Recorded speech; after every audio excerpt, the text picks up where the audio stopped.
at the Carl Junction Bluegrass Festival. Now on KOAM News at 5, people in Louisiana are recovering in the aftermath of Ida making landfall as a Category 4 hurricane. Plus, how some area volunteers are providing help to recovering communities in Louisiana.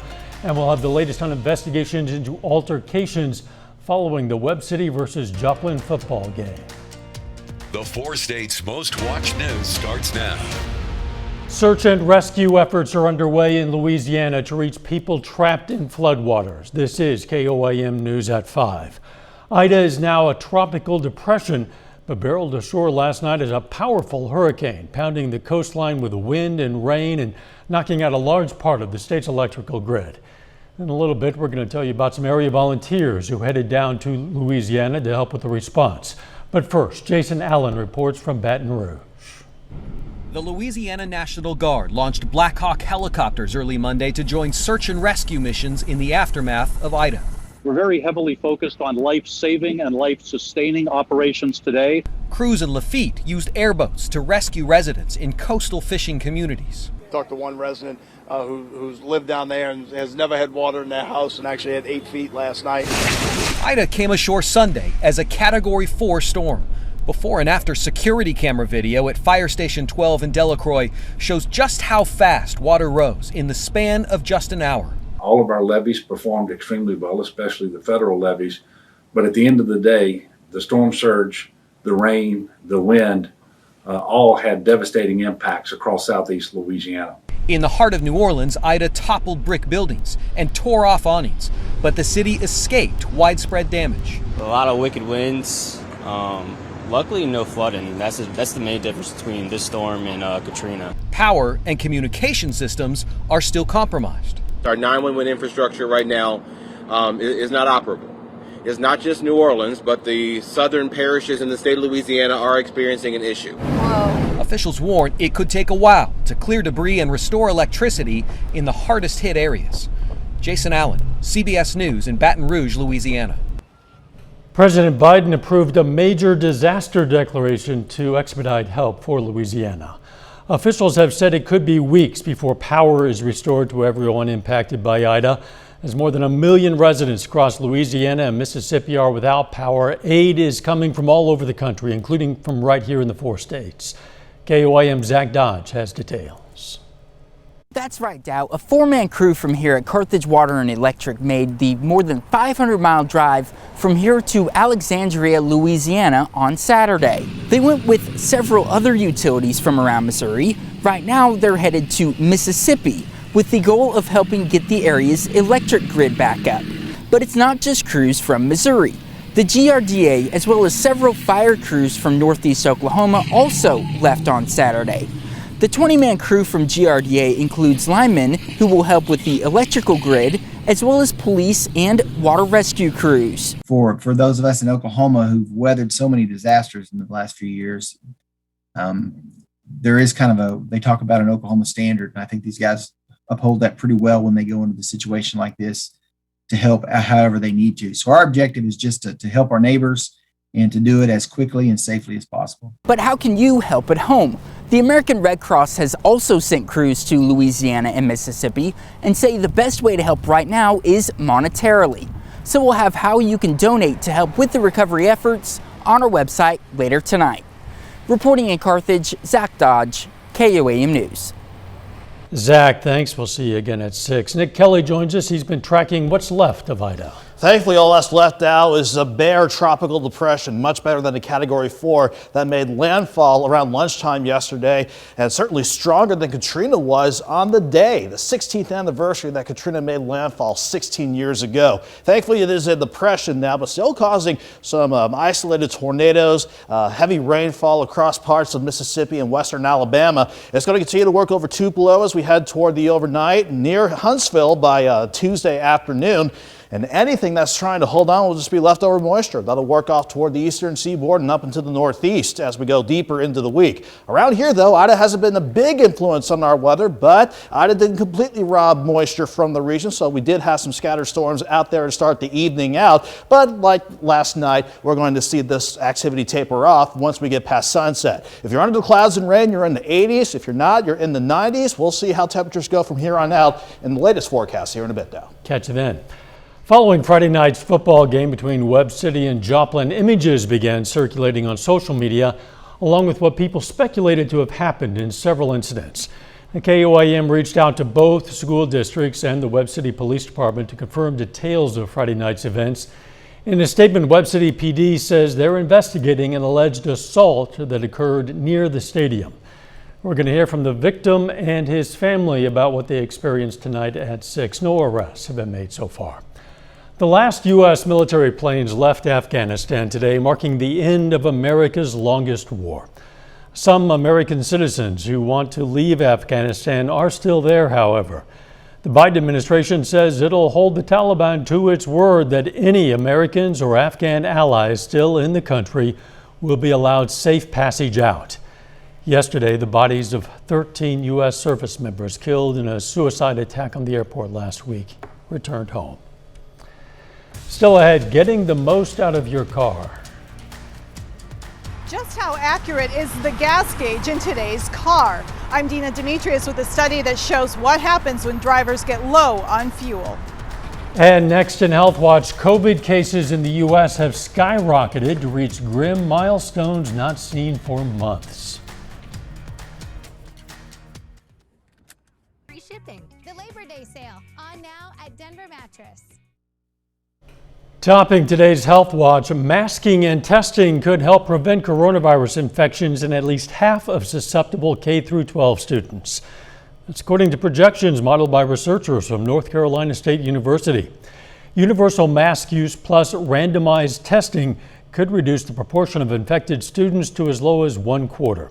The same data showed that without any mitigation measures, between 75 and 90% of susceptible students may get infected in the first 3 months of school. Susceptible students are those who are not vaccinated or don't have natural immunity. For the first time since the winter, the U.S. has reached 100,000 hospitalizations for the coronavirus. That's an increase of nearly 500% in just the past 2 months. Hospitals are struggling to keep up with the caseload, especially in the South, as the highly transmissible Delta variant spreads. Reporter Nichelle Medina has the latest.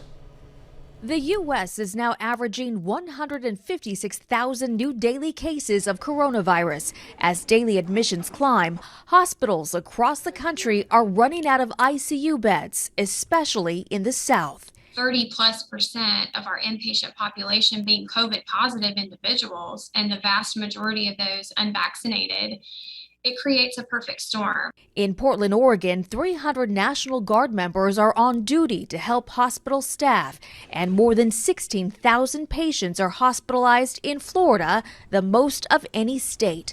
On Monday, Governor Ron DeSantis said he will appeal a judge's ruling that overturned his ban on mask mandates at schools. Ultimately, we're just trying to stand with the parents. A lot of parents, they know their kid in terms of the health. Parents' Bill of Rights has said this is your right here. The U.S. Department of Education announced it is investigating 5 Republican-led states with universal mask bans, saying the policies could be discriminatory towards students with health conditions or disabilities.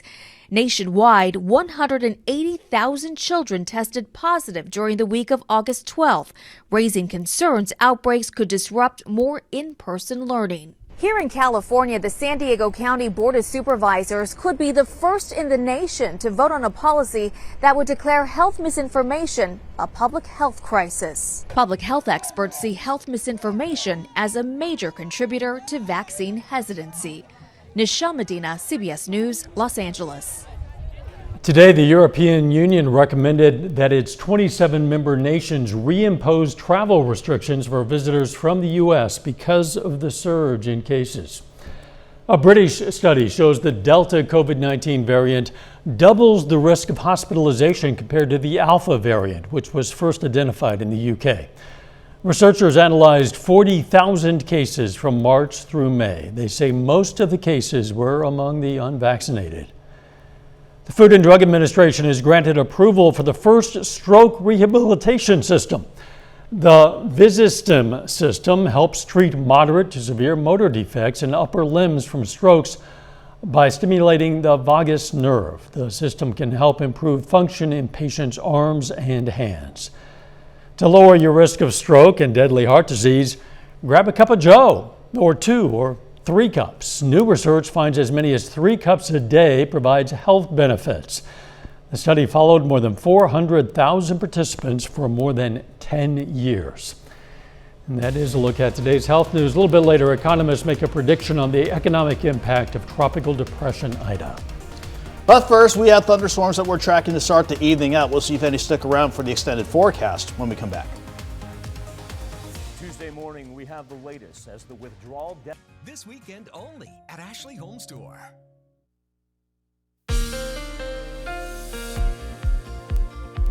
And once again, we had scattered storms back in play this afternoon. Before they could fizzle on up, though, we did see kind of repeat as far as temperatures go at Joplin Regional.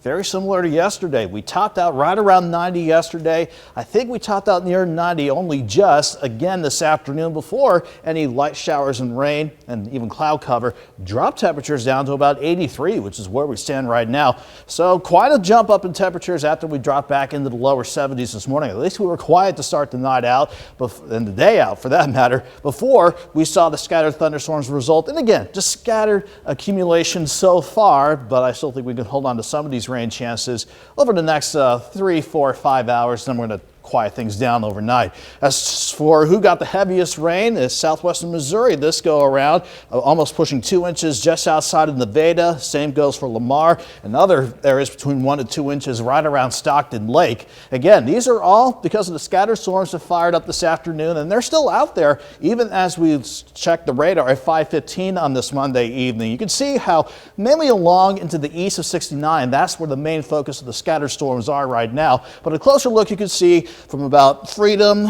Redfield, Elsmore, Stark, Walnut. That's a good cluster of scattered storms, not severe, but moderate to heavy rain. And then it starts to pick back up once you hop over to the state line and towards Stockton Lake, including a good shower, splitting the difference between Miami and Neosho right on the state line. So scattered showers are out there, but at least we're looking okay from Joplin's vantage point. 83 degrees though, feels like 89 with the dew point sitting at 73. If you're under the clouds and the rain, you're being held back into the 80s. Everybody else, you're ranging from about 90 to almost 94 degrees, but everybody's going to fall back through the 80s, 70s as we get rid of the rain chances before we head into the overnight. Overnight lows will drop off to 69. Again, our weather is pretty tame compared to what's left of Ida. Still a tropical depression that's slowly working across the state of Mississippi. Closer to us, though, we still have this frontal boundary part to the north. That's going to try and keep some of the thunderstorm chances in here for tonight, and maybe another shot for some isolated storms tomorrow as we wait and see this upper level ridge try to build back in. But let's break down the forecast for the rest of the evening. We're starting out with the scatter storms out there, but you can see how by 10 o'clock, the activity pretty much fizzles out. So we'll keep things quiet during the overnight hours. But then after we start out in the upper 60s, I want to watch for a complex of storms that'll try to come near I-35 and the Kansas City metro. If any outflow can come out from those storms, that could be enough to spark a storm or two as we go into the late morning and Tuesday afternoon. If they don't, we're going to see temperatures kind of pushing back near 90 once again. 69 in the morning, 85 by noon, afternoon highs right around 90 degrees. Then the bigger story overall is the upper ridge building back in. As it does, it's not going to bring in much in terms of humidity, but this will keep us in the 90s as we go through the rest of the week and into the holiday weekend. But you see how the edge of the jet wants to stay close by. That could allow for some isolated rain chances Friday, Saturday morning, and Sunday morning. But the bulk of the holiday weekend ahead now is looking primarily dry, but we are going to have the heat back in play. 90 tomorrow, lower 90s Wednesday through Friday, and maybe pushing mid-90s for some days on our holiday weekend. Yeah, fairly typical for Labor Day weekend. Thanks.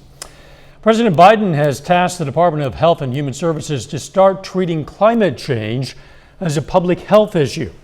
It's part of his whole government approach to combating the environmental effects of changing weather. HHS is in the process of creating an office that will address the health implications of more frequent and severe heat waves, droughts, wildfires, heavy rainfall, flooding, and stronger hurricanes. Coming up, a new study looks at the reliability of gas gauges on cars. First, though, we honor a local veteran. Elmer Lawless served in the U.S. Army Air Corps from 1942 to 1945. The Lamar, Missouri native was stationed in Italy, and we salute Staff Sergeant Elmer Lawless, a four-state hero. Nick Kelly is an AMS Like uncorked slushes. I could totally see myself drinking this on a boat. Oh yeah. Topping today's Consumer Watch is tropical depression Ida is still wreaking havoc, with more than 1 million people experiencing power outages in Louisiana. Economists are projecting the overall damage to the economy will be modest. Analysts predict there will be a rise in car prices and building materials as residents repair and rebuild. Peloton is in the hot seat. The company revealed it's facing multiple investigations over the safety of its exercise equipment. The agencies involved include the Justice Department, Homeland Security, and the Securities and Exchange Commission. In May, Peloton recalled its Tread Plus treadmills. That action came less than a month after the company denied they were dangerous, despite one child dying and more than 24 others being hurt. Amazon is jumping on the buy now, pay later trend. The e-commerce giant has struck a deal with the financial company Affirm. Under the arrangement, Amazon customers will be able to split the total cost of purchases that are $50 or more into monthly payments. The option does not involve credit cards. Today's cars are loaded with technology. Even the gas gauge has changed, and a new study looks at just how reliable they are. Dina Demetrius reports. So this is AAA's Automotive Research Center. AAA's Doug Shoup says the latest testing has researchers running cars on a treadmill to see how accurate the gas gauge is. And these days, drivers no longer just rely on the old school gauge. More and more newer vehicles have these miles to empty gauges. 74% of car owners say they depend on the high-tech display to decide when to fill up. AAA looked at 16 vehicles and found most were accurate. However, one car overestimated fuel economy by 6.4%. Another underestimated it by almost 3%. There is pretty significant variability based on speed, acceleration, how fast you accelerate, and also the distance that the driver is traveling. The bottom line is drivers really should not rely solely on this type of technology to determine when they need to fill up. When your gas tank gets to a quarter of a tank full, you need to go ahead and fill it up, because if you continually let that empty light come on, you're running it too close, and that could cause some very costly damage to your fuel pump. To make your car more fuel efficient, Shoup suggests avoiding hard acceleration, keep the tires inflated to proper levels, and turn off the air conditioner when possible. That will draw less power from the engine and save on gas. Dina Demetrius, CBS News, Los Angeles. A single golf club just sold for 6 figures. Tiger Woods' backup putter went for more than $393,000 at auction, reportedly making it the most expensive golf club ever sold. Woods used it in his 2002 season when he won the Masters and the U.S. Open. Final check of the forecast next.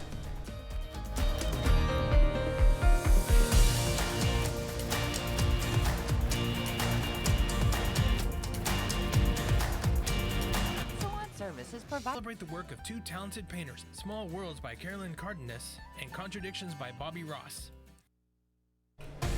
The CBS Evening News is next. Then on KOAM News at 6, we're going to have more on investigations into several incidents that happened after Friday's Webb City Joplin football game.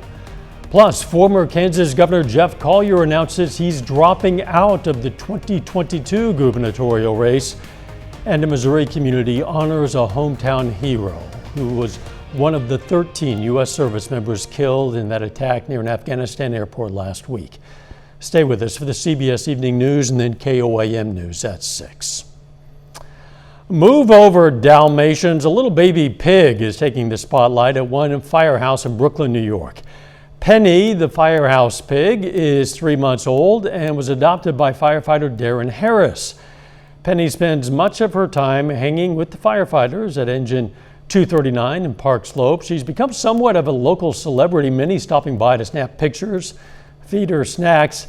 With the new addition, the firefighters are no longer eating pork around the firehouse. Smoked pork in particular would be distasteful in the presence of Penny, I think. I would think so.